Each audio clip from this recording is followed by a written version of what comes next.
Hello everyone, I am Mohammed Sadiq from fathom academy. Last time हम लोग 4 सितंबर को मॉर्निंग सेशन में जो जेई मेन का पेपर हुआ था उसका फिजिक्स का सेक्शन डिस्कस कर रहे थे। आज उसी को कंटिन्यू करते हैं एंड इसमें जो हमारा नेक्स्ट क्वेश्चन है वो दिया हुआ है, a battery of 3 volt is connected to a resistor dissipating 0.5 watt of power. If the terminal voltage of the battery is 2.5 volt, the power dissipated within the internal resistance is. Okay? So हमें एक battery दी हुई है और इस battery का voltage जो है वो 3 वोल्ट है और यहाँ साथ में इसका इंटरनल रेजिस्टेंस है, लेट अस से दिस इज स्मॉल r, और ये बैटरी एक एक्सटर्नल रेजिस्टेंस से कैपिटल R उससे कनेक्ट की गई है। ठीक, और बैटरी का जो टर्मिनल वोल्टेज है वो दे रखा है 2.5। सो जो टर्मिनल वोल्टेज होगा वही कंपोनेंट पर वोल्टेज ड्रॉप होगा। तो इसका मतलब कि इस रजिस्टर पर जो वोल्टेज ड्रॉप हो रहा है that is 2.5 volt and then बचा हुआ जो वोल्टेज है वो इस इंटरनल रेजिस्टेंस पे ड्रॉप हो रहा है that is 0.5 volt. Okay, and then हमें यहाँ पे दे रखा है कि इसमें पावर कंजम्पशन कितना है। ये इसमें पावर कंजम्पशन हमें दे रखा है दैट इज 0.5 वॉट। सो यहां से हम ये कैलकुलेट कर सकते हैं कि इस रेजिस्टेंस की वैल्यू क्या है। So we know power is equal to V square upon R, then R will be equal to V square upon P, ये हो जाएगा। और v की वैल्यू है 2.5, so this is 2.5 into 2.5 divided by power which is 0.5। So इसको अगर हम calculate करें तो ये आएगा 12.5 ohm. Okay, so this external resistance is 12.5 ohm। अच्छा, अब इसके अक्रॉस हमें वोल्टेज मालूम है, ये रेजिस्टेंस कितना है वो भी हमें मालूम है, तो हम ये कैलकुलेट कर सकते हैं कि इससे कितनी करंट पास हो रही है। वही करंट फिर इससे भी जाएगी एंड देन हमें करंट मालूम हो जाएगी तो हम पावर डिसिपेशन कितना है वो निकाल सकते हैं। So let us calculate current through this resistor. So I is equal to V upon R, V is 2.5 and R is 12.5 और इसको अगर हम कैलकुलेट करें तो ये आ जाएगा हमारा 1.5 एम्पियर। ओके, सो 1.5 एम्पियर करंट इससे पास हो रही है, वही करंट इससे भी पास होगी एंड इसके अक्रॉस वोल्टेज हमें मालूम है, करंट हमने कैलकुलेट कर लिया, then power dissipation is simply V into I, ये हो जाएगा। ओके, वोल्टेज इंटरनल रेजिस्टेंस के अक्रॉस 0.5 है, करंट हमने कैलकुलेट किया है 1/5 ampere, so this is equal to 0.1 watt. Okay, so ये इस तरह से लिखा हुआ है 0.10 वॉट। सो ऑप्शंस अगर आप देखें तो option number 4 is the correct answer. अगला क्वेश्चन हमारा है, blocks of masses m, 2m, 4m and 8m are arranged in a line on a frictionless floor. Another block of mass small m moving with speed v along the same line collides with mass small m in perfectly inelastic manner. All the subsequent collisions are also perfectly inelastic. By the time the last block of mass 8m starts moving, the total energy loss is p% of the original energy. Then the value of p is close to. Okay, so इस तरह से ये question है, ये blocks रखे हुए हैं m, 2m, 4m, 8m masses के और स्मॉल m मास का एक ब्लॉक v स्पीड से मूव करके आ रहा है, तीनों एक ही लाइन पर हैं एंड ये इससे inelastically, perfectly inelastically collide कर रहा है। तो फिर ये दोनों कंबाइन होकर आगे चलेंगे, फिर वो इससे जाएगा, इससे टकराएगा और इससे भी जो कोलिजन है वो परफेक्टली इनइलास्टिक है, फिर ये चारों एक साथ आगे मूव करेंगे, फिर इससे कोलिजन होगा तो फिर ये तीन एक साथ चलेंगे, फिर उसके बाद इससे कोलिजन होगा तो ये चारों ब्लॉक्स एक साथ चलेंगे एंड देन ये चारों 8m मास से कोलाइड करेंगे तो फिर 8m और ये चार एक साथ आगे मूव करेंगे। तो फाइनली जब 8m मूव कर रहा है उस टाइम पर फाइनल काइनेटिक एनर्जी जो है या जो हमें यहाँ पे कैलकुलेट करना है कि यहाँ पे जो लॉस है, लॉस का परसेंटेज कैलकुलेट करना है। Okay, so from conservation of momentum, इसको अगर हम देखें, दो इक्वल मासेस हैं, उसमें से एक मूव कर रहा है और दूसरा रेस्ट पर है। So from conservation of momentum इन दोनों की जो कंबाइंड वेलोसिटी होगी कोलिजन के बाद वो क्या होगी वो हम कैलकुलेट कर सकते हैं। So before collision momentum is mv and after collision mass is 2m and से स्पीड जो है वो v डैश है। सो ये v डैश क्या आ गया यहाँ से v/2।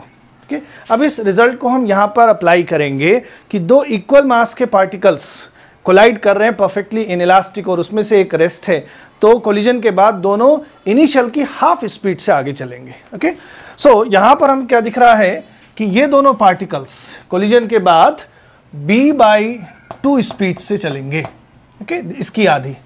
उसके बाद ये दोनों एक साथ जब मूव करके इससे कोलाइड करेंगे तो फिर ये तीनों ब्लॉक्स एक साथ इसकी आधी स्पीड से मूव करेंगे, that is v/4। Okay, and further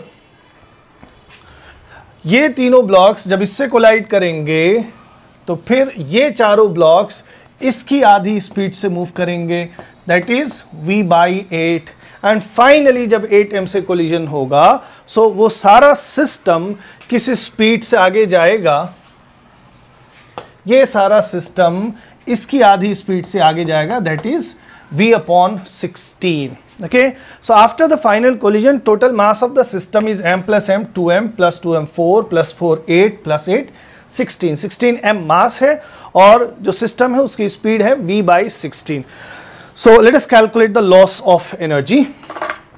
initial energy यहाँ पर क्या हो जाएगी, initial energy is simply half mv square and final energy will be half times the total mass of the system which is 16m into speed which is v/16। okay, so v square upon 16 square इस तरह से हो जाएगा। तो एक 16 हम यहाँ से कैंसिल कर सकते हैं एंड फाइनली ये जो आएगा, ये एक 16 यहाँ पे बचा, इसको अलग से लिख लेते हैं, 1/16 टाइम्स हाफ mv स्क्वायर, ये हो जाएगा। So final kinetic energy initial की 1/16 टाइम्स हो गई। Okay, now let us calculate the loss. So यहाँ पर जो लॉस है एनर्जी का initial minus final, that is half mv square minus this value. So यहाँ पर हम हाफ mv स्क्वायर इसको कॉमन कर लें, सो क्या बचेगा हमारे पास 1 minus 1/16।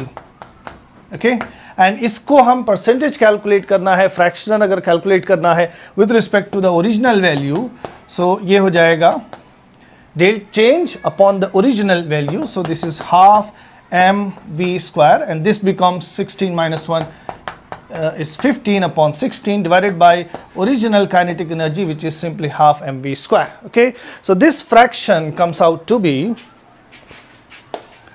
the fractional loss is what is the value?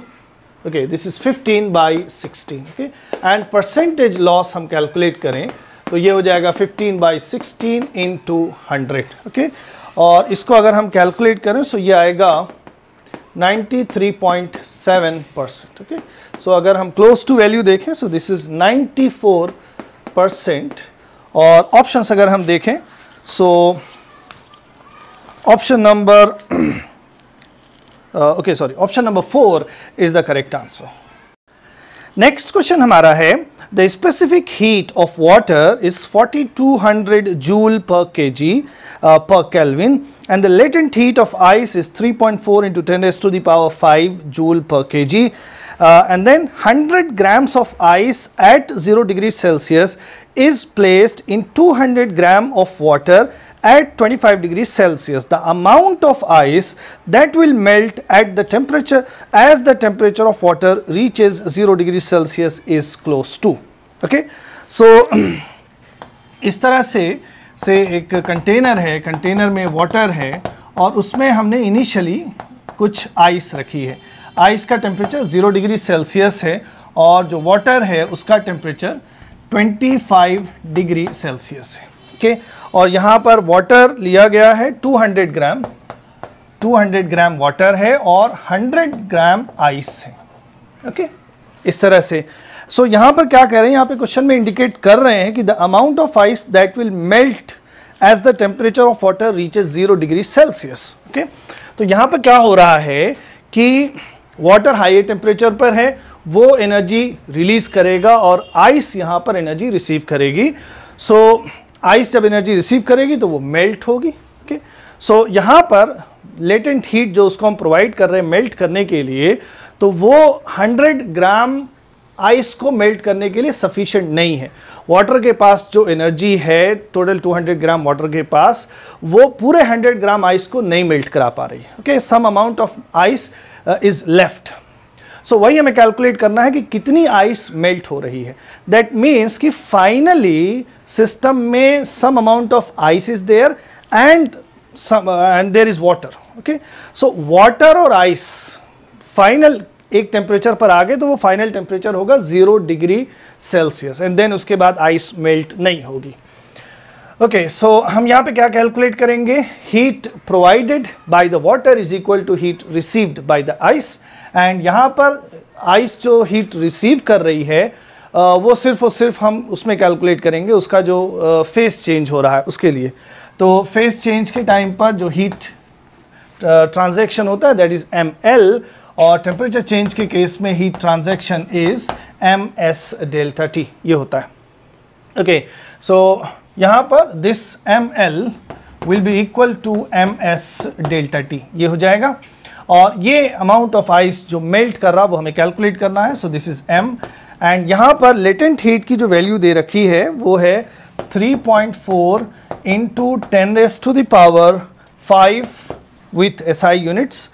और कितना वाटर है जो 0 डिग्री सेल्सियस पर पहुंच रहा है that is 200 gram. Okay, so this amount is 200 gram and specific heat of water is 4200 joule पर kg पर केल्विन, ये दे रखा है। And change in temperature for water will be 25 to 0 that is 25 degree Celsius. Okay, ये हो जाएगा।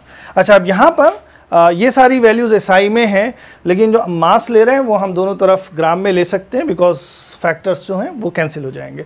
सो यहाँ से स्मॉल m अगर हम कैलकुलेट करें, so this would come out to be 2 into 42 into 25 into 10⁻⁴, this is 4, ठीक, and then divided by 3.4 into 10⁵ so इसको अगर हम कैलकुलेट करें, so this value comes out to be, okay, so this value would come out to be 61.76 gram. ये आएगा। सो इतनी ice melt कर रही है। एंड ऑप्शंस अगर हम देखें, सो ऑप्शन में 61.7 दिया हुआ है। So option 1 will be the correct answer. अगला क्वेश्चन हमारा है, a tennis ball is released from a height small h and after freely falling on a wooden floor it rebounds and reaches a height h by 2. Okay, the velocity versus height of the ball during its motion may be represented graphically by. Okay, so यहाँ पर velocity और height उसके बीच में कौन सा appropriate graph होगा वो हमें बताना है।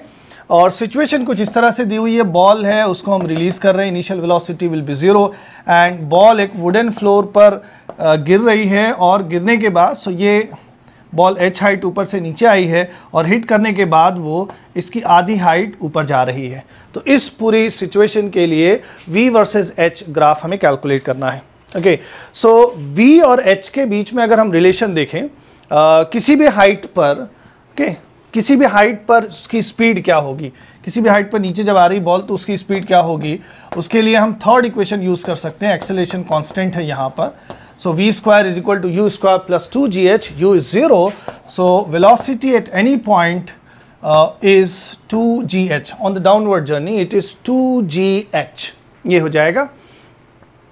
अब यहाँ पर हमें क्या दिख रहा है कि वेलोसिटी और h के बीच में जो रिलेशन है उसका जो ग्राफ आएगा that will not be a straight line. Okay, दूसरी चीज़ कि ग्राफ्स अगर हम देखें तो ग्राफ में इनिशियल वेलोसिटी जब 0 है, ग्राफ जो है वो उस पर एरो भी बना हुआ है, तो उसको अगर हम ध्यान से देखें तो जब हाइट h है उस टाइम पर स्पीड 0 है। सो अगर हम पहला ग्राफ देखें तो h हाइट पर स्पीड 0 है और बॉल जब ग्राउंड को हिट कर रही है, जब h 0 हो जा रहा है उस टाइम पर भी स्पीड 0 है। तो ऐसा नहीं होगा, इनफैक्ट जब बॉल को हम ड्रॉप करेंगे तो वो नीचे आएगी और उसकी स्पीड कंटिन्यूसली बढ़ेगी और इस टाइम पर उसकी स्पीड मैक्सिमम होगी। तो पहले ग्राफ में हमें दिया हुआ है कि h हाइट पर स्पीड 0 है एंड देन स्पीड बढ़ रही, फिर उसके बाद स्पीड घटने लग रही एंड जब बॉल ग्राउंड को हिट करे तो स्पीड 0 हो जा रही है। सो graph 1 is not correct for this situation. Okay, दूसरा ग्राफ जो हमें दिया हुआ है उसमें v और h के बीच में ग्राफ स्ट्रेट लाइन है। सो हम ये देख सकते हैं कि ग्राफ स्ट्रेट लाइन नहीं होगा, it should be a curved line. Okay, so first and 2 नहीं हो सकते। अब तीसरी चीज हम यहाँ पर क्या देखेंगे कि इसका अगर हम स्लोप कैलकुलेट करें, इसको डिफरेंशिएट करें h के रिस्पेक्ट में, तो ये हो जाएगा 2v dv over dh is equal to 2g या फिर dv over dh is equal to g upon v, ये हो जाएगा। ओके, सो ये है v और h के बीच के ग्राफ का स्लोप। सो स्लोप अगर हम देखें तो इनिशियल वेलोसिटी क्या है, 0। अब इनिशियल वेलोसिटी अगर 0 है तो उस टाइम पर स्लोप की वैल्यू बहुत ज़्यादा है और जब बॉल ग्राउंड को हिट करेगी उस टाइम पर उसकी स्पीड बहुत ज़्यादा है। सो स्पीड जब बहुत ज़्यादा होगी तो स्लोप की वैल्यू कम होगी। ओके, सो ग्राफ अगर हम देखें, ग्राफ 3 एंड 4 को हम देखें, सो h हाइट, ग्राफ 3 में h हाइट पर स्लोप ज़्यादा है। अच्छा, दूसरी चीज़ एक और कि जैसे जैसे बॉल नीचे आएगी स्पीड बढ़ेगी तो स्लोप क्या होना है, घटना है। ओके, स्लोप की वैल्यू घटनी है। सो ऑप्शन नंबर 4 में अगर हम देखें तो initial velocity, okay, option number 4 में देखें तो इनिशियल स्लोप 0 है एंड देन उसके बाद स्लोप बढ़ रहा है, जबकि हमारा क्या कह रहा है कि इनिशियल स्लोप जो होगा that will be too high and then उसके बाद स्लोप क्या होना है, डिक्रीज होना है। So option number 4 will not be the correct answer. So यहाँ पर option 3 is correct. h height पर स्लोप जो है वो मैक्सिमम है एंड देन उसके बाद स्लोप डिक्रीज हो रहा है और जब बॉल जो है वो ग्राउंड पर पहुंच रही है उस टाइम पर उसकी स्पीड मैक्सिमम है एंड देन जो उसका स्लोप है वो मिनिमम है उस टाइम पर, you can see. And then उसके बाद वो चूंकि h/2 हाइट तक जा रही है इसलिए जिस स्पीड से हिट करेगी उससे कुछ कम स्पीड से ऊपर उठेगी एंड देन उसकी वेलोसिटी अपवर्ड डायरेक्शन में हो जा रही, सो हम उसको पॉजिटिव ले सकते हैं। सो फिर पॉजिटिव में जब बॉल ऊपर जाएगी तो उसकी स्पीड घटेगी जैसे जैसे हाइट बढ़ेगी। सो ऑप्शन नंबर 3 या graph 3 is the correct answer here. अगला क्वेश्चन हमारा है 2 point charges 4q and minus q are fixed on x-axis at x is equal to minus d/2 and x is equal to plus d/2 respectively. If a third point charge small q is taken from the origin to x is equal to d along the semicircle as shown in the figure, the energy of the charge will. Okay. सो इस तरह की situation है, दो charges 4q minus d/2 and d/2 पे रखे हुए हैं x axis पर और एक तीसरा चार्ज है q, उसको हम ओरिजिन से x is equal to d पर ले जा रहे हैं along a semi circular path. Okay, but यहाँ पर since fields are conservative so change in energy will not depend on the path. So किसी भी पाथ से हम ले जाएं जो चेंज इन एनर्जी है वो इनिशियल एंड फाइनल पोजीशंस या final configurations of the system उस पर डिपेंड करेगा। ओके, सो इस तरह से एक चार्ज इलेक्ट्रिक फील्ड में मूव करता है, सो उसके लिए जो चेंज इन एनर्जी है that is equal to q into delta v, ये होगा। एंड q डेल्टा वी हम लिख सकते हैं final potential minus initial potential. Okay, so final potential से यहाँ पर v2 है और इस पॉइंट पर जो पोटेंशियल है उसको ले लेते हैं v1। So the particle is moving from v1 to, sorry this v2 is here, इस पॉइंट का पोटेंशियल की वैल्यू v2 है। So the particle is moving between v1 and v2, then the energy change will be equal to this. Okay, अब यहाँ पर v2 और v1 उसको हम कैसे कैलकुलेट करेंगे। v2 यहाँ पर पोटेंशियल की वैल्यू इन दोनों चार्जेस की वजह से, सो इस वाले चार्ज की वजह से जो पोटेंशियल की वैल्यू होगी वो हो जाएगी 4q है, सो इसको हम लिख सकते हैं 4kq upon this distance which is d plus d/2 is 3d/2, okay, 3d/2 और ये नेगेटिव है तो उसकी वजह से पोटेंशियल नेगेटिव क्या हो जाएगी kq upon this distance which is d minus d/2 is again d/2, so d/2 ये हो गई। ओके, ये हो गई v2 की वैल्यू माइनस इसी तरह से v1 हम कैलकुलेट करेंगे। सो यहाँ पर पोटेंशियल की वैल्यू क्या हो जाएगी, इसकी वजह से 4kq अपॉन d/2। ओके, सो d/2 ये हो गया एंड देन माइनस इसकी वजह से, सॉरी इस वाले चार्ज की वजह से माइनस के क्यू अपॉन डी बाई 2 ये हो जाएगा। ओके, अब इसके साथ हमें कैलकुलेशन करनी है। सो के क्यू अपॉन डी, ओके इसको हम कॉमन कर लें तो ये हो जाएगा के क्यू स्क्वायर अपॉन डी, और यहाँ पर बचेगा हमारे पास 8/3 minus 2, 8/3 minus 2, and then minus यहाँ पर हमारे पास बचेगा 8 minus 2, okay, 8 minus 2. Okay, so let us calculate kq square upon d, and this is 8/3 minus 2 is 8 minus 6 upon 3, that is 2/3 ये हो जाएगा, और ये आ जाएगा -6. Okay, so finally इसको अगर हम कैलकुलेट करें, so 2 minus 18 is 16 upon 3 with minus sign. So finally this is 16 upon 3 के क्यू स्क्वायर अपॉन डी, और यहाँ पर जो k है उसकी वैल्यू अगर हम रखें that is 1/4 pi epsilon naught, so -16/3 into 1/4 pi epsilon naught q square by d, so 4 4 ये यहाँ से कैंसिल हो जाएगा, then the final answer is -4 q square upon 3 pi epsilon naught into d. This is the change in energy of the charge small q, and since this is negative that means energy is decreasing, and कितनी decrease हो रही है वो इसकी value है. So option अगर हम देखें, so option number 3 is the right answer, decreases by 4q square upon 3 pi epsilon naught d.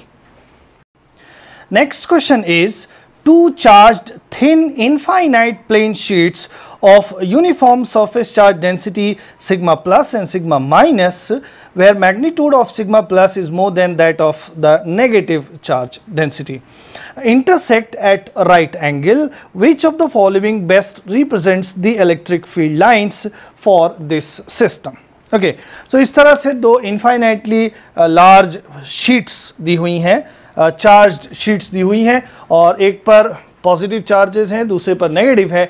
जो पॉजिटिव चार्जेस की डेंसिटी है वो वैल्यू में नेगेटिव से ज़्यादा है, and they are intersecting at right angle. Then इनके अराउंड जो इलेक्ट्रिक फील्ड होगी उसका जो फिगर बनेगा वो कैसा होगा. ओके, हमें ये मालूम है कि शीट्स की वजह से, इन्फाइनाइटली लार्ज शीट्स की वजह से जो इलेक्ट्रिक फील्ड होती है वो यूनिफॉर्म होती है. Okay, sigma upon epsilon naught, so वो डिस्टेंस पर डिपेंड नहीं करती है.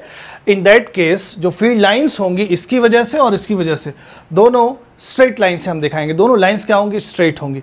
एंड अगर कंबाइन करेंगे दो स्ट्रेट लाइंस, दो स्ट्रेट वेक्टर्स हैं, उसको हम कंबाइन करेंगे, then the third vector is also a straight vector.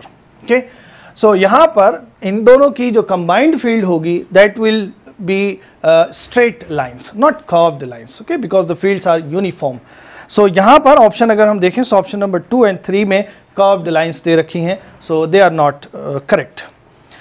अब यहाँ पर देखते हैं कि एग्जैक्ट जो फील्ड लाइंस होंगी वो कैसी होंगी. सो इसकी वजह से अगर हम फील्ड लाइन ड्रॉ करें इस पॉइंट पर तो वो कुछ इस तरह से है. अवे, ये पॉजिटिव है तो इसकी वजह से अवे फ्रॉम पॉजिटिव होगी, और इसकी वजह से अगर हम ड्रॉ करेंगे तो वो स्मॉल होगी field, because this density is small. Okay, so इसकी वजह से जो वेक्टर होगा, अब ये नेगेटिव है तो वेक्टर विल बी, और the field will be towards the plate and with smaller field vector, ये होगा. सो इस पॉइंट पर इन दोनों की फील्ड इस तरह से है अलग अलग, एंड कंबाइंड फील्ड हम देखेंगे. सो इनका जो कॉम्बिनेशन आएगा, इनका जो रिजल्टेंट आएगा वो इस डायरेक्शन में होगा, ये हो जाएगा. ठीक, इसी तरह से इधर कोई पॉइंट ले लेते हैं यहाँ पर, एंड ये जो पॉजिटिव है उसकी वजह से field away from positive, and negative की वजह से field towards negative but smaller field vector, and the net field vector, net vector जो आएगा वो इस तरह से आएगा. ओके, सिमिलरली यहाँ पर हम कोई पॉइंट लें, सो इसकी वजह से अवे और नेगेटिव की वजह से towards, and then the resultant vector will be like this. Okay, similarly at this point इसकी वजह से अवे और नेगेटिव की वजह से towards the negative, and the resultant will be like this. Okay so ये सारे रिजल्टेंट फील्ड्स जो हमें दिख रही हैं उसको अगर हम देखें सो वहाँ से पता चल रहा है कि स्ट्रेट लाइंस हैं। एंड दूसरी ये चीज़ कि सिंस ये दोनों वेक्टर्स इक्वल नहीं है तो ये जो रिजल्टेंट वेक्टर आ रहा वो 45 डिग्री एंगल पर नहीं होगा। ओके सो इनका जो क्लोज्ड एक फिगर बनेगा, सारे वेक्टर्स को हम ज्वाइन कर दें, that will not be a rhombus. Okay उसमें जो साइड्स होंगी दे विल बी डिफरेंट, या फिर हम ये कह सकते हैं कि ये जो वेक्टर होगा ये इससे 45 डिग्री एंगल पर नहीं होगा। ओके 45 से ज़्यादा होगा एंगल, ये वाला वेक्टर बड़ा है तो it will be away from 45। सो उसके हिसाब से अगर हम ऑप्शंस देखें सो option number 1 is the correct answer. Option 4 में जो हमें दिया हुआ है वो सिमेट्रिकल है। अगर हम देखें तो जो फील्ड लाइंस हैं एक्स और वाई पर सेम इंटरसेक्ट, ओके हॉरिजॉन्टल और वर्टिकल लाइन पर वो सेम इंटरसेक्ट कट कर रही हैं, which is not the case in this situation. Okay so option number 1 is the correct answer. अगला क्वेश्चन हमारा है take the breakdown voltage of the zener diode used in the given circuit as 6 volt for the input voltage shown in figure below, the time variation of the output voltage is, ये हमें बताना है। Okay सो input voltage इस तरह से दिया हुआ है और यहाँ पर इनपुट में जो पीक वैल्यू है वो +10 वोल्ट से -10 वोल्ट के बीच में है और इस वोल्टेज को हम इस सर्किट पर अप्लाई कर रहे हैं। यहाँ पर ये एक रजिस्टर लगा हुआ और ये 2 ज़ीनर डायोड्स लगे हुए हैं और इनका जो ब्रेकडाउन वोल्टेज है वो 6 वोल्ट दे रखा है। दैट मीन्स 6 वोल्ट पर वो वोल्टेज फिक्स हो जाएगा। फिर हम करंट कितनी भी वेरी करेगी वोल्टेज चेंज नहीं होगा। सो जो आउटपुट वोल्टेज है उसका फॉर्म क्या होगा, उसका टाइम वेरिएशन जो होगा वो कैसा होगा वो हमें बताना है। ओके सो यहाँ पर हम देख सकते हैं 2 ज़ीनर डायोड्स हैं Z1 एंड Z2। जब ये वाला टर्मिनल पॉजिटिव होगा और ये नेगेटिव होगा तो ये फॉरवर्ड बाइस हो जाएगा। ओके एंड ज़ीनर डायोड का जो ब्रेकडाउन होता है वो रिवर्स बाइस में होता है। तो यहाँ पर ये वाला डायोड फॉरवर्ड बाइस्ड हो गया, उसके अक्रॉस अगर आइडियल सिचुएशन ले तो उसके अक्रॉस वोल्टेज ड्रॉप 0 है। एंड देन ये वाला जो है ये रिवर्स बाइस में है तो ये ब्रेकडाउन में जाएगा after 6 volt. Before 6 volt voltage very करेगा। ओके तो 6 वोल्ट तक ये वोल्टेज वेरिएशन अलाउ करेगा, बट 6 के बाद ये कोई वोल्टेज वेरिएशन अलाउ नहीं करेगा। दैट मीन्स इस पर 6 के बाद फिक्स हो जाएगा, फिर 6 के बाद वोल्टेज वेरी नहीं करेगा। ओके और फिर जब ये एसी वोल्टेज है और पोलैरिटी जब चेंज होगी, ये नेगेटिव और ये पॉजिटिव हो गया, तो इस बार Z2 जो है वो फॉरवर्ड बाइस्ड होगा और ये रिवर्स बाइस में होगा। सो अगेन ये भी क्या करेगा, 6 के बाद वोल्टेज पास नहीं करेगा। ओके सो दोनों ही सिचुएशन में जब ये वाला साइकिल इस पर जाए चाहे ये नेगेटिव वाला साइकिल इस पर जाए, दोनों ही सिचुएशन में 6 तक वोल्टेज आउटपुट में मिलेगा एंड देन 6 के बाद आउटपुट में वोल्टेज नहीं मिलेगा। सो दोनों ही पोलैरिटी में for both the half cycles, okay, for both the half cycles the output voltage will be maximum at 6 volt. So graphs अगर हम देखें so ऑप्शन नंबर 2 जो है उसमें हमें दिया हुआ है कि 0 से 6 तक वोल्टेज वेरी कर रहा है एंड देन 6 के बाद वोल्टेज कांस्टेंट हो जा रहा है। तो दोनों ही हाफ साइकिल में, upper half cycle and lower half cycle में, दोनों में ही यहाँ पर हम दिखाना चाहें तो इस तरह से दिखा सकते हैं कि 6 के बाद ये वाला ग्राफ एब्सेंट हो जाएगा आउटपुट में। सिमिलरली यहाँ पर भी 6 के बाद ये पार्ट एब्सेंट हो जाएगा। Okay and like this here also. So इस तरह का हमें आउटपुट कुछ मिलेगा एंड अगर हम ऑप्शंस देखें सो option number 2 is the correct answer. Next question हमारा है in a compound microscope the magnified virtual image is formed at a distance of 25 centimeter from the eyepiece. The focal length of its objective lens is 1 centimeter and if the magnification, total magnification is 100 and the tube length of the microscope is 20 centimeter, then the focal length of the eyepiece is, ये हमें दिया हुआ है। सो इस तरह से हम यहाँ पर स्कीमेटिक डायग्राम देख लेते हैं कंपाउंड माइक्रोस्कोप का। से यहाँ पर ऑब्जेक्टिव लेंस है और ये आईपीस लेंस है और ऑब्जेक्टिव और आईपीस के जो डिस्टेंस है दैट इज ट्यूब लेंथ, और ट्यूब लेंथ L यहाँ पर हमें दिया हुआ है, दिस इज 20 सेंटीमीटर। ओके और फाइनल इमेज आईपीस ने जो फाइनल इमेज बनाई है वो आईपीस से 25 सेंटीमीटर दैट इज D पर बन रही है। और ऑब्जेक्टिव की फोकल लेंथ हमें दे रखा है और आईपीस की फोकल लेंथ कैलकुलेट करना है। ओके, सो यहाँ पर हमारी जो स्कीम होगी, टोटल मैग्निफिकेशन हम कैसे कैलकुलेट कर सकते हैं? Total magnification will be magnification of objective into magnification of the eyepiece, ये हो जाएगा। अब यहाँ पर हम लेंस फॉर्मूला अगर इस्तेमाल करें ऑब्जेक्टिव के लिए तो क्या लिखेंगे? फॉर ऑब्जेक्टिव क्या होता है formula? 1/v minus 1/u is equal to 1/fo, ये हो जाएगा। अब यहाँ पर हम साइन के साथ वैल्यू रखेंगे, से इस वैल्यू की बात कर रहे हैं। सो 1/v ये हो जाएगी positive and u is negative, so ये हो गया plus, and fo is positive, so इसकी जगह पर ये आ जाएगा सिंपली 1। देन यहाँ से 1/v अगर हम कैलकुलेट करें, so 1/v is equal to 1 minus 1/u। अब इस एक्सप्रेशन में सारी वैल्यूज है, साइन हमने यूज कर लिया है। सो इसको अगर हम सॉल्व करें तो ये आ जाएगा u minus 1/u and then v is equal to u minus 1, ये हो गया। ओके, सो ये मिल गई हमें v की वैल्यू, इसको हमें बाद में इस्तेमाल करना है। और मैग्निफिकेशन ऑफ द ऑब्जेक्टिव अगर उसकी हम बात करें तो उसकी वैल्यू की बात करें तो ये हो जाएगा v/u। ओके, और यहाँ से v/u हम देखें तो ये आ जाएगा 1/u माइनस 1, इस तरह से। फर्दर आई पीस की वजह से जो मैग्निफिकेशन होगा वो हम कैसे लिख सकते हैं? For eyepiece the magnification me, उसकी वैल्यू की बात करें सो वो हो जाएगा फाइनल जो इमेज डिस्टेंस है that is v dash upon object distance eyepiece से दैट इज u डैश, ये हो जाएगा। और अच्छा, एक चीज़ और हमें यहाँ पर इस्तेमाल करनी है कि ट्यूब लेंथ 20 सेंटीमीटर दे रखी है। सो हम क्या लिख सकते हैं? L इज इक्वल टू लिख सकते हैं v plus u dash. Okay, so L is equal to हम लिख सकते हैं v प्लस यू डैश, हम लिख सकते हैं। ओके, और v डैश हमें यहाँ पे दिया हुआ है 25 अपॉन यू डैश।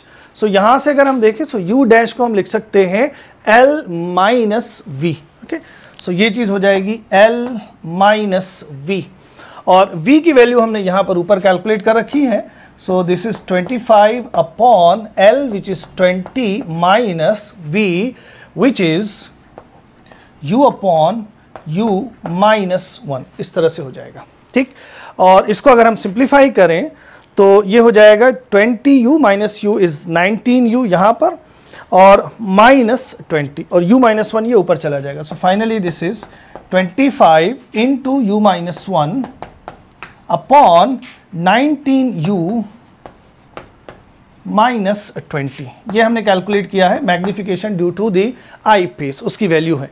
अब इस रिलेशन को हम इस्तेमाल करें, टोटल मैग्निफिकेशन हमें दिया हुआ है। So total magnification is 100 which is equal to MO हमने कैलकुलेट किया है 1/u माइनस 1 इंटू ME, वो हमने कैलकुलेट किया है 25u minus 1 upon 19u minus 20, ये हो जाएगा। सो यहाँ से u माइनस 1 ये हमने कैंसिल कर दिया, और ये हो जाएगा 25, इसमें 4 टाइम्स चला जाएगा, और इसके आगे अगर हम कैलकुलेशन करें so okay, so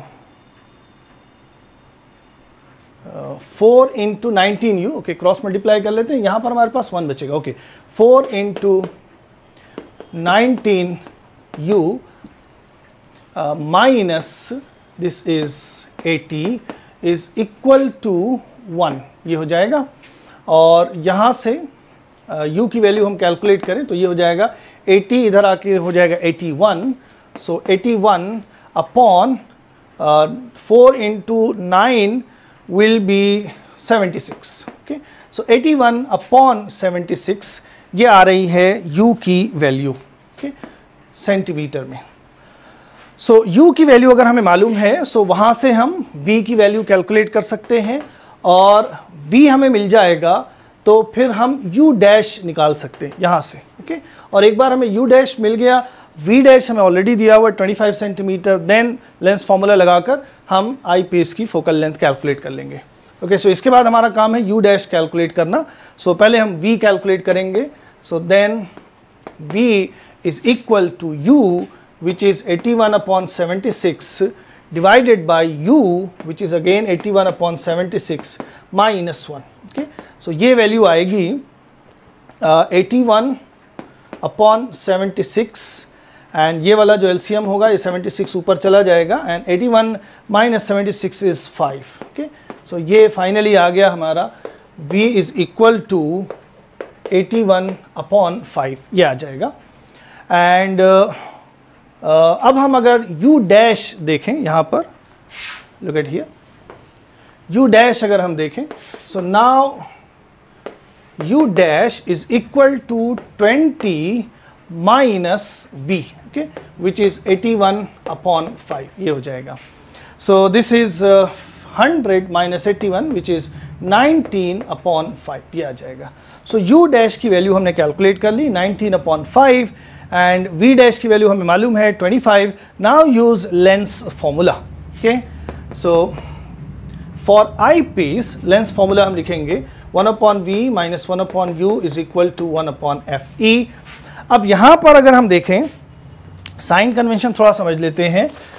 light objective से रिफ्रैक्ट होकर इधर जा रही है तो लाइट की डायरेक्शन में हम पॉजिटिव लेते हैं, तो उसके ऑपोजिट में आई पीस के लिए इस तरफ की डिस्टेंसेस नेगेटिव होंगी और इस साइड की डिस्टेंसेस पॉजिटिव होंगी। ओके, सो ये 25 भी नेगेटिव होगा और u डैश भी नेगेटिव होगा हमारा। ओके, सो v की वैल्यू हो जाएगी फाइनली माइनस 1/25 और ये हो जाएगा प्लस 1/u डैश और इसको हम 1 करेंगे, सो ये हो जाएगा 5/19 इज इक्वल टू 1/fe ये हो गया। और इसको अगर हम सिंप्लीफाई करें माइनस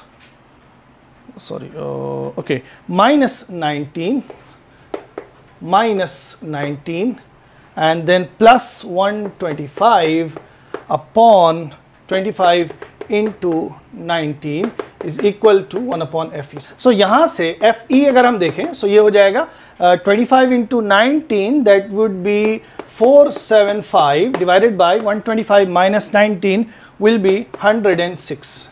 So अब इसको अगर हम कैलकुलेट करें 475/106 that would be 4.48 सेंटीमीटर।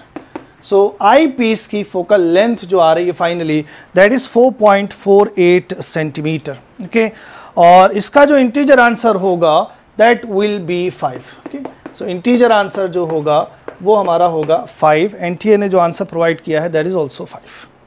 अगला क्वेश्चन हमारा है ABC is a plane lamina of the shape of an equilateral triangle. DE are midpoints of AB and AC, and G is the centroid of the lamina. Moment of inertia of the lamina about an axis passing through G and perpendicular to the plane ABC is I0.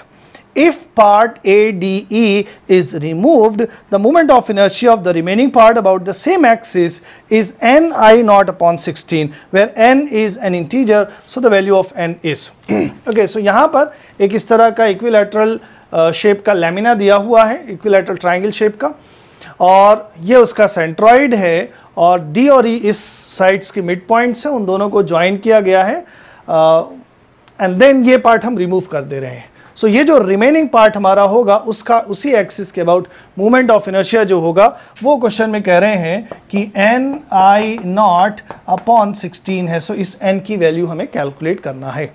Okay, से इस lamina का मास m है और इसकी side a है, तो इसका जो मूवमेंट ऑफ इनर्शिया होता है उसकी वैल्यू होती है ma²/12। ओके, सो I0 जो ओरिजिनल लैमिना का मोमेंट ऑफ इनर्शिया है that will B ma²/12। Okay, अगर इसकी साइड A है तो यहाँ पर कॉर्नर से सेंट्रॉइड तक की डिस्टेंस, ये वाली जो डिस्टेंस होगी ये आती है a/√3। ओके, और ये जो पार्ट हम कट कर रहे हैं ADE, इसमें ये वाली साइड क्या है a/2, this is also a/2, ये सारे एंगल्स भी क्या है 60 degree. So this is another equilateral triangle. Okay, और इस वाला जो ये जो छोटा ट्राइंगल है से इसका जो सेंट्रॉइड है वो G' है। ओके, सो इसके कॉर्नर से इसकी सेंट्रॉइड तक की डिस्टेंस क्या हो जाएगी।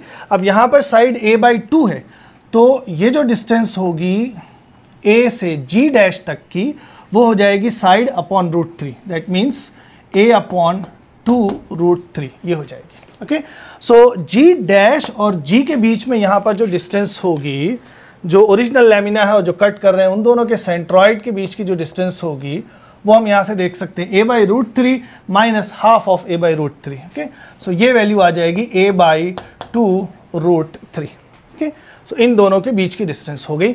अब हम यहाँ पर कैलकुलेशन कैसे करेंगे। हम यहाँ पे कह सकते हैं कि जो पूरी लैमिना है I0 यहाँ पर जो है that will be equal to जो पार्ट रिमूव किया जा रहा है और जो पार्ट बचा हुआ है। Okay, so this will be equal to the part removed plus the part remaining. Okay, अब यहाँ से हमें जो रिमेनिंग पार्ट है उसका मोमेंट ऑफ इनर्शिया कैलकुलेट करना है। एंड मोमेंट ऑफ इनर्शिया के साथ जब हम समेशन एडिशन सब्ट्रैक्शन करते हैं तो उसमें कंडीशन ये होनी चाहिए कि ये सारी वैल्यूज सेम एक्सिस के अबाउट होनी चाहिए। सो हमें यहाँ पर इसकी वैल्यू मालूम है, इसकी वैल्यू कितनी है G के अबाउट वो हम कैलकुलेट कर लें and then we can calculate the remaining जो रिमेनिंग पोर्शन है उसका moment of inertia. Okay, so removed part को अगर हम देखें, सो रिमूव्ड पार्ट को अगर हम थोड़ा ध्यान से देखें तो यहाँ पर जैसे ये एक इक्विलैटरल ट्राइंगल है तो इन दोनों की मिड पॉइंट को हम ज्वाइन करें तो एक इक्विलैटरल ट्राइंगल ये बनेगा, इन दोनों के ज्वाइन करें तो एक और इस तरह से बन जाएगा। तो यहाँ पे 4 इक्विलैटरल ट्राइंगल दिख रहे हैं, इसका मतलब एक इक्विलैटरल जो छोटा वाला है उसका मास क्या हो जाएगा 1/4। तो इसका मोमेंट ऑफ इनर्शिया अगर हम कैलकुलेट करेंगे कि से ये I है इसके अबाउट G' के अबाउट, तो वो हो जाएगा इसी फॉर्मूले से मास क्या हुआ m/4, साइड हो गई है a/2 whole square and whole thing divided by 12। Okay, so यहाँ से अगर हम देखें this is ma², this is 4 × 4 16 × 12 will be 192 ये आ जाएगा। अब हमें मोमेंट ऑफ इनर्शिया G' के अबाउट नहीं बल्कि G के अबाउट चाहिए, तो हम क्या कर सकते हैं, ये एक्सिस है और इसके एक्सिस के अबाउट चाहिए, तो we can apply parallel axis theorem. So from parallel axis theorem, the moment of inertia of the removed part about G will be this ma² upon 192 plus mass into दोनों axis के बीच की distance का square. मास क्या है m/4 and यहाँ पर इन दोनों के बीच के डिस्टेंस का जो है इन दोनों के बीच के जो डिस्टेंस है that is a/2√3। So a/2√3 square ये हो जाएगा। और इसको अगर हम देखें तो 4 × 3 12 × 4 48। सो ma² upon 192 plus ma² upon 48 ये आ जाएगा। और इसको अगर हम एलसीएम लेके कैलकुलेट करें सो finally this will B 5ma² upon 192 ये आ जाएगा। सो ये हमने कैलकुलेट किया है जो पार्ट रिमूव किया जा रहा है उसका moment of inertia. Then from this relation जो रिमेनिंग पोर्शन है उसका मोमेंट ऑफ इनर्शिया क्या हो जाएगा I0 minus moment of inertia of the removed part. Okay, I0 is ma² upon 12 minus removed part का moment of inertia is 5ma² upon 192 ये हो जाएगा। और यहाँ पर अगर हम LCM लेकर कैलकुलेट करें, LCM ये हो जाएगा 192 और 192 में 12 अगर हम उसको डिवाइड करें सो ये आ जाएगा 1 एंड देन 16। ओके, सो ये आएगा 16। सो 16 ma² कॉमन कर लें, 16 minus 5 ma² and 16 minus 5 is 11 ma² upon 192। And ये जो मोमेंट ऑफ इनर्शिया है ये क्वेश्चन में दिया हुआ है n I0 अपॉन 16, तो इसमें से I0 हम अलग कर लेते हैं 11, I0 क्या है ma² अपॉन 12 है, तो इसमें से 12 अलग कर लें तो नीचे ये 16 बचेगा। सो ma² अपॉन 12 ये हमने अलग कर लिया, दिस इज I0, सो ये हो गया 11 I0 अपॉन 16 और इसी फॉर्म में दिया हुआ है। सो अगर हम कंपेयर करें सो n की वैल्यू जो है वो आ जाएगी यहाँ पर 11। सो इंटीजर आंसर इसका 11 है। अगला क्वेश्चन हमारा है, a circular disc of mass capital M and radius capital R is rotating about its axis with angular speed omega 1 if another stationary disc having radius R by 2 and same mass capital M is dropped coaxially onto the rotating disk, then gradually both disks attain constant angular speed omega 2. The energy lost in the process is p% of the initial energy, then the value of p is. Okay, so इस तरह का यहाँ पर दो discus की coupling दी हुई है। एक डिस्क है वो एंगुलर स्पीड ओमेगा 1 से रोटेट कर रही है और उसके ऊपर दूसरी स्टेशनरी डिस्क ड्रॉप की जा रही है। तो यहाँ पर एंगुलर मोमेंटम कंजर्व रहेगा, मास दोनों का सेम है और रेडियस जो है वो इसकी r है और इसकी r by 2 है, इस तरह से। सो नेचुरल एक्सिस के अबाउट अगर मोमेंट ऑफ इनर्शिया कैलकुलेट करें, से इसका मोमेंट ऑफ इनर्शिया I है तो ये हो जाएगा हाफ mr² और इसका मोमेंट ऑफ इनर्शिया देखें I डैश, तो ये हो जाएगा हाफ, मास सेम है m and then r² by 4। ओके, सो इसको देखें तो ये 1/4 ऑफ दिस वैल्यू है। Okay, so I dash is equal to I by 4, ये हो जाएगा इस तरह से। नाउ अगर हम conservation of angular momentum apply करें, so before coupling angular momentum is I omega 1 and after coupling angular momentum is I plus I by 4 into omega 2, ये आ जाएगा।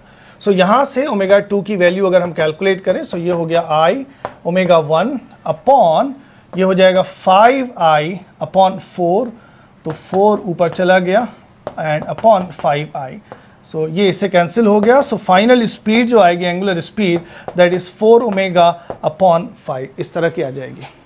अब यहाँ से हम एनर्जी कैलकुलेट कर सकते हैं। इनिशियल एनर्जी जो होगी that will be half I omega square I omega 1 square, okay, and final energy जो होगी, final kinetic energy that will be half and total moment of inertia क्या हो जाएगा I plus I by 4 which is 5I by 4 into omega 2 square. सो इसका square करेंगे तो ये हो जाएगा 16 upon 25 into this is omega 1. So omega 1 square. Okay. Now this is 4 4s are 16 and 5 5s are 25. So finally जो value आ रही है वो है half I omega in square, omega 1 square into 4 by 5. Okay. So this is 4 by 5 times half I omega 1 square. Okay. Now let us calculate the loss in energy. So loss जो है उसका हम fractional value निकालेंगे initial के साथ, तो क्या आ जाएगी लॉस क्या है, initial is half I omega 1 square and finally जो है energy that is 4 by 5 half I omega 1 square divided by half I omega 1 square, ये हो जाएगा। सो हाफ आई ओमेगा 1 ये हर जगह से कैंसिल हो जाएगा एंड देन हमारे पास फाइनली बचेगा 1 minus 4 upon 5. So this is equal to 1 upon 5. Okay. और इसको अगर हम परसेंटेज कैलकुलेट करें, so percentage loss will be 1 upon 5 into 100, that is 20/100, ये आ जाएगा। और इसी को क्वेश्चन में दिया हुआ है p%, so p की जो इंटीजर वैल्यू है वो है 20। अगला क्वेश्चन हमारा है, a closed vessel contains 0.1 mole of a monatomic ideal gas at 200 Kelvin. If 0.05 mole of the same gas at 400 Kelvin is added to it, the final equilibrium temperature in Kelvin of the gas in the vessel will be close to. Okay, so यहाँ पर दो gases हैं, उनको mix किया जा रहा है inside a closed vessel. Now closed vessel है, सो यहाँ पर वॉल्यूम कांस्टेंट होगा और जो हीट एक्सचेंज हो रहा है वो कांस्टेंट वॉल्यूम पर हो रहा है। तो दो गैसेस को हम मिक्स कर रहे हैं, उनका टेम्परेचर अलग अलग है, सो एक गैस हीट रिलीज करेगी और दूसरी उतनी हीट रिसीव कर लेगी, अस्यूमिंग कि there is no loss of energy. Okay, so क्या लिखेंगे हम यहाँ पर, heat received by the cooler gas will be equal to heat released और rejected by the hotter gas. Okay, and finally दोनों एक इक्विलिब्रियम टेम्परेचर पर आ जा रहे हैं। तो जो हीट रिसीव हुई है उसका, जिसने हीट रिसीव की उसका टेम्परेचर 200 केल्विन है और नंबर ऑफ मोल 0.1 है। तो ये हो जाएगा 0.1 into CV and delta T यहाँ पर हम क्या लिखेंगे, फाइनली हायर टेम्परेचर पर है T minus 200 kelvin is equal to heat rejected, उसका नंबर ऑफ मोल है 0.05 into CV into change in temperature. Initially 400 है, फाइनली कम हो रहा है, तो ये हो जाएगा 400 माइनस T। ओके, सो CV हम दोनों तरफ से कैंसिल कर दें और इसको अगर हम देखेंगे तो ये इसमें 2 टाइम्स जाएगा। So 2 into T minus 2 into 200 is 400 is equal to 400 minus T। इसको हम इधर ले आए, so this is 3T is equal to 400 plus 400 that is 800 and then T will be equal to 800 upon 3, ये आ जाएगा। और इसको अगर हम कैलकुलेट करें सो इसकी वैल्यू आएगी 266.67 केल्विन। ओके, 266.67 केल्विन ये आएगी। सो इसमें जो इंटीजर वैल्यू होगी और जो NTA ने प्रोवाइड किया है दैट इज 266। अगला क्वेश्चन हमारा है, in the line spectra of hydrogen atom difference between the largest and the shortest wavelength of the Lyman series is 304 angstrom.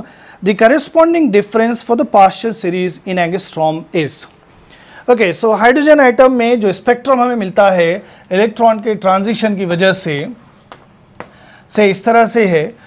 तो ट्रांजिशन जब n = 1 पर होता है तो उसके करस्पॉन्डिंग हमें लाइमन सीरीज मिलती है, और जब n = 3 पर होता है, फाइनली इलेक्ट्रॉन जंप करके n = 3 पर आ रहा है हायर एनर्जी लेवल से, तो हमें पार्शियल सीरीज मिलती है। सो लाइमन की अगर हम बात करें, फॉर लाइमन सीरीज वेवलेंथ हम कैसे लिखते हैं, R इंटू 1/1 स्क्वायर। सो इसको हम सिर्फ 1 लिखेंगे माइनस 1/n स्क्वायर, ये हो जाएगा। ओके, अब यहाँ पर इसकी लार्जेस्ट वैल्यू कब होगी, जब मिनिमम फ्रीक्वेंसी होगी। सो मिनिमम फ्रीक्वेंसी ये है हमारा n = 1, और इलेक्ट्रॉन जब यहाँ से जंप करके n = 1 पर आएगा, इन दैट केस जो फोटोन रिलीज होगा उसकी एनर्जी मिनिमम है, and also E = h new होता है तो फ्रीक्वेंसी भी मिनिमम होगी। इन दैट केस जो वेवलेंथ होगी दैट विल बी लार्जेस्ट, और जब इन्फिनिटी से ट्रांजिशन होगा उस टाइम पर फ्रीक्वेंसी मैक्सिमम होगी और वेवलेंथ मिनिमम होगी और शॉर्टेस्ट होगी। सो लार्जेस्ट वेवलेंथ अगर हम यहाँ से लिखें lambda L that will be equal to R into 1 minus, अब यहाँ पर ट्रांजिशन होगा n = 2 से, तो ये हो जाएगा 1/4 एंड देन इसको हम सिंप्लीफाई करें, so 1/λL is equal to R into this is 3/4 then lambda L is equal to 4/3R, ये हो जाएगा। और शॉर्टेस्ट की बात करेंगे, so 1/λS is equal to R into 1 minus 1/∞। Okay, so यहाँ से शॉर्टेस्ट वेवलेंथ क्या हो जाएगी, 1/R हो जाएगी। अब यहाँ पर हम शॉर्टेस्ट और लॉन्गेस्ट एंड शॉर्टेस्ट का डिफरेंस है, तो डिफरेंस कितना आ जाएगा, 4/3 माइनस 1/R, ये हो जाएगा। सो 4/3R माइनस 1/R एंड ये वैल्यू आ जाएगी 1/3R। ओके, एंड ये जो डिफरेंस है ये हमें दे रखा है, इसकी वैल्यू लाइमन के लिए ये जो वैल्यू है ये हमें दे रखा है। So this is the difference for the Lyman series which is equal to 304 angstrom. Now let us calculate the same difference for Paschen series. Paschen के लिए, पाश्चन सीरीज के लिए हम वेवलेंथ का जो फॉर्मूला होगा वो क्या हो जाएगा, in terms of Rydberg constant that will be 1/n = 3 तक ट्रांजिशन होगा, सो 1/9 माइनस 1/n स्क्वायर हो जाएगा। एंड लार्जेस्ट वेवलेंथ जो होगी दैट विल बी 1/9 माइनस उसके जस्ट ऊपर 4 से होगा, सो ये हो जाएगा 1/16। ओके, और इसको अगर हम कैलकुलेट करें सो ये आ जाएगा 16 minus 9 is 7/144. Okay, and lambda L is 144/7R, ये हो जाएगा। सिमिलरली हम शॉर्टेस्ट वेवलेंथ कैलकुलेट करेंगे 1 अपॉन लैम्डा एस, वो हो जाएगा r into 1 minus 9 upon 1 upon 9 minus 1 upon infinity. So the shortest wavelength is simply 9 upon r. Then the difference for Paschen series is 144 upon 7r minus 9 upon r, ये हो जाएगा. Okay और इसको अगर हम कैलकुलेट करें सो 144 माइनस 63, इसकी value अगर हम देखें सो ये आ जाएगी 144 minus 63 will be 81 upon 7r, ये आएगा. ठीक, फॉर पास्चन. ओके अब इन दोनों को हम डिवाइड कर दें यहाँ से. लैम्डा पी पास्चन के लिए जो डिफरेंस है अपॉन लाइमन के लिए जो डिफरेंस है उसकी वैल्यू हमें दे रखी है 304 angstrom. So this is 304 is equal to, so यहाँ पर हम देखें सो लाइमन के लिए जो डिफरेंस है 1 अपॉन 3r है और यहाँ पर 81 अपॉन 7r है, तो r कैंसिल हो जाएगा. 81 अपॉन 7 एंड देन 1 अपॉन 3, ये हो जाएगा 3 यहाँ पर. सो फाइनली जो वैल्यू आएगी पास्चन के लिए जो डिफरेंस आएगा that will be 81 into 3 into 304 upon 7, ये आ जाएगा. और इसको अगर हम कैलकुलेट करें सो फाइनली ये वैल्यू आएगी 10553.14 ऑल्सो. ओके सो फाइनल जो इंटीजर वैल्यू होगी हमारी वो हो जाएगी 10553 एंगस्ट्रॉम. सो पास्चन सीरीज के लिए लार्जेस्ट और शॉर्टेस्ट के बीच का जो डिस्टेंस है जो डिफरेंस है that is 10,553 angstrom. So this is the integer answer.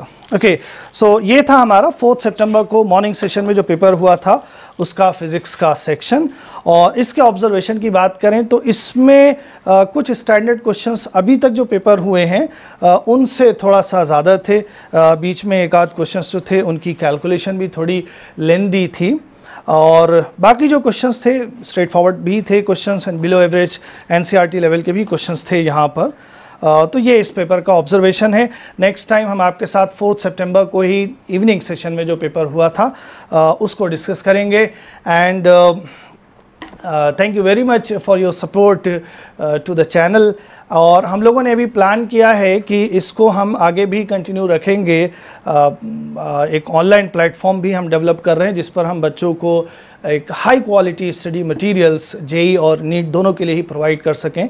अभी पेपर हो जाएगा, फिर उसके बाद आपके साथ एडवांस के पेपर भी डिस्कस किया जाएगा और फिर जो मेडिकल वाले बच्चे हैं उनके लिए एक नीट का जो एग्ज़ाम अभी पिछले 2 साल से जो हो रहा है तो उसका जो पेपर का ऑब्जर्वेशन है तो वहाँ से क्या पैटर्न बनना और क्या स्ट्रेटेजी होनी चाहिए हमारी वो भी आपके साथ डिस्कस की जाएगी. फर्दर जेई के लिए भी क्या स्ट्रेटेजी होनी चाहिए.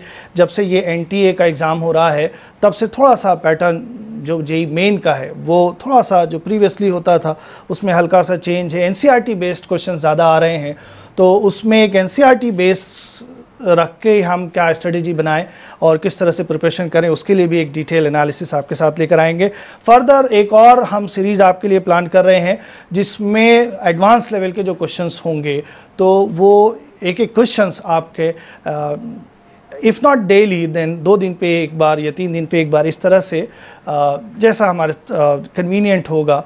टाइम की अवेलेबिलिटी भी एक बहुत बड़ा फैक्टर होता है तो उसके हिसाब से आपके लिए एक एडवांस लेवल के जो क्वेश्चंस होंगे वो एक उनका मतलब एक अच्छी फ्रीक्वेंसी के साथ और उसको भी हम आपके साथ लेकर आएंगे. So thank you very much. आप चैनल के साथ जुड़िए, बने रहिए, हमें इनकरेज करिए, अपने जो फीडबैक्स हैं वो ज़रूर हमें बताइए. एंड डाउट्स के लिए हमने आपसे पहले भी कह रखा है कि आप डाउट के लिए हमसे मेल कर सकते हैं, बट उससे अच्छा ऑप्शन ये है कि आप डिस्क्रिप्शन में हमने हमारी वेबसाइट का लिंक दिया हुआ है. तो अगर वेबसाइट पर आप जाएंगे तो वहाँ पर व्हाट्सएप से डायरेक्टली हमसे कनेक्ट होने का ऑप्शन वहाँ पे दिया हुआ है. वहाँ पर आप अपनी जो भी क्वेरी है वो ड्रॉप करेंगे सो डायरेक्टली आप हमसे व्हाट्सएप से कनेक्ट हो जाएंगे. And thank you very much for your support and thank you very much for being with me.